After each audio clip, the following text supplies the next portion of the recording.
okay, y'all. Like, God is at work, right? He's always at work. But he's just working really powerfully in my life right now. So I've been sharing, I've been struggling a little bit, right? And trying to figure out where I'm going. And I everyone's like, oh, God's going to do something. And I'm like, I know. Like, I know he is, because he always does. I'm tired. I'm just tired. I'm tired of discerning. I'm tired of planning. I'm tired of not knowing what's next. I'm tired of living out of my car. I'm tired of living in other people's space. I'm tired of all the constant uncertainty. And it's beautiful the way that he always provides. It is. But, I was praying yesterday at Mass, and I was just like, I don't see you bringing good out of this. I see you bringing fine, but I don't see you bringing me a job that I love, or a home, or a family, or like any of these things that like normal people have. I just don't see you doing it, and like that's fine. It's okay, because I love you. I love you more than I love my desires. Even those like really basic human desires, like it's fine. I'm okay. I'm on board. This I think is just how I've felt for a while, like not even just in the wake of St. Greg's closing, but like for a long time, where it's just kind of like, yeah, like I'm just tired, and that's okay, and like things aren't awesome, and that's okay. I'm fine with it, but it's just this weariness and this lack of hope. And it's interesting because I would say, like, at one level, yeah, I do have hope, because I trust that God's going to figure things out. But I've really gotten to a point where I don't see it being good, or beautiful or lovely. And that's something that I really need to see as a red flag, because I'm a person of hope. I really am. And when I get to a place where I don't see any hope, there's something off. This was part of my discernment leaving the convent is, there I was and everything was wonderful, and I was just so miserable, and I just didn't see that I was ever going to be happy again, that I could ever be happy. And I was like, okay, this isn't me. Like, I struggle with faith. Yes, I struggle with love all day long, but I don't really struggle with hope. And so, when I do, I need to pay attention. I was praying a couple of months ago. I was in front of the Blessed Sacrament, and I was just like, Jesus, nobody is ever going to be happy again.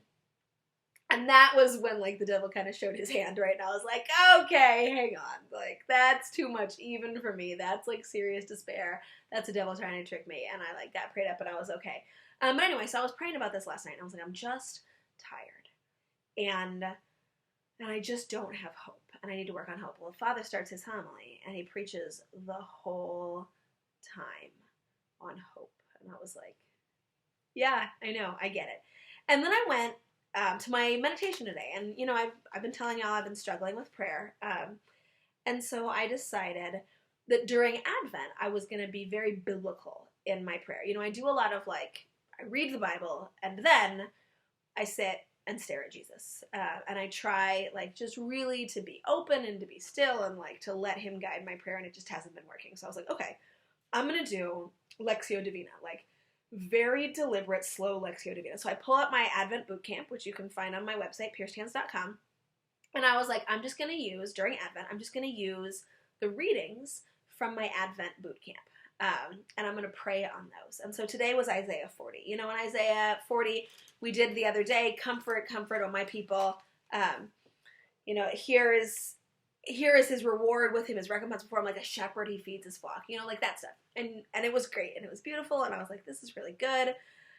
Praying about how God is the reward, that being held is the reward, that it's not necessarily peace or joy or love, those things that are in a way promised, but are a result of the reality of belonging to Christ. They're not the point. And so I think a lot of times we talk about the gospel and we're like, oh, but you'll find joy and you'll find peace. And you're like, yes, you may, but that's not the point. The point is Jesus. The point is truth. The point is being loved. And often that results in these feelings, but the feelings aren't the point.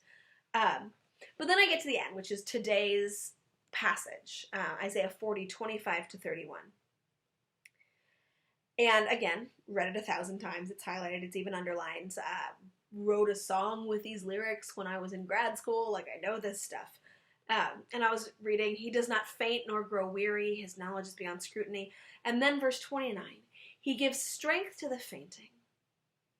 For the weak he makes vigor abound. Though young men faint and grow weary, and youths stagger and fall, they that hope in the Lord will renew their strength.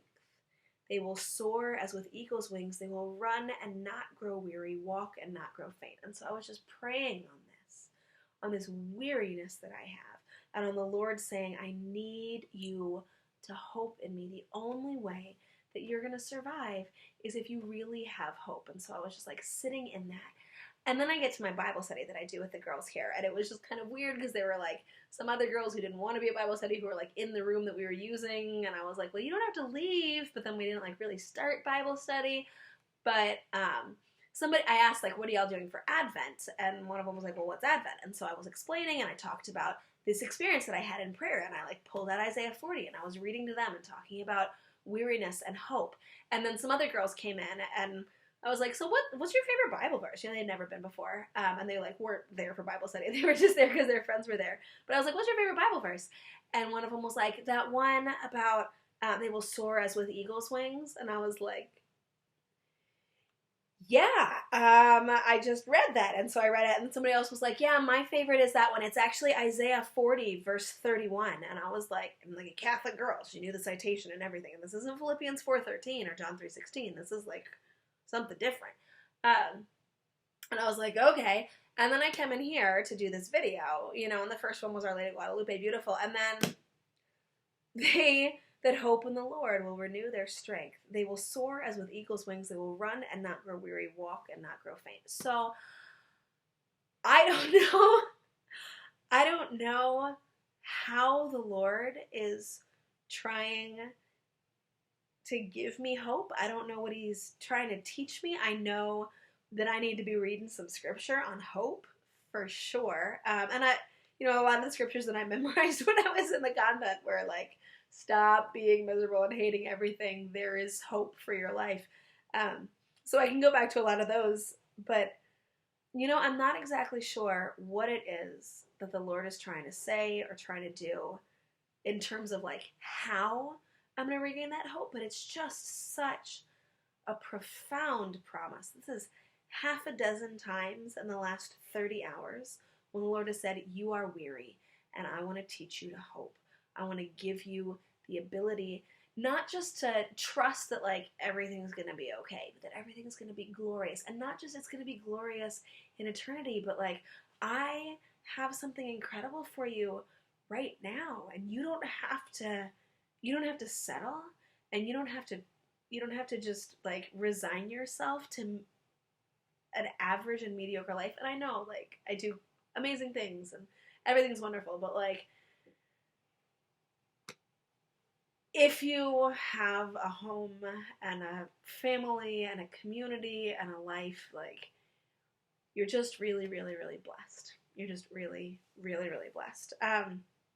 So I don't know, that's really just kind of like a testimony to what God is trying to say to me and not really a lesson for you. But I'm going to ask, I don't need like encouragement or, platitudes really. But if you have any Bible passages, scriptures, or quotations from the saints on hope, I would love those. And I would really love your prayers because maybe this Advent, God is really going to do something beautiful for me.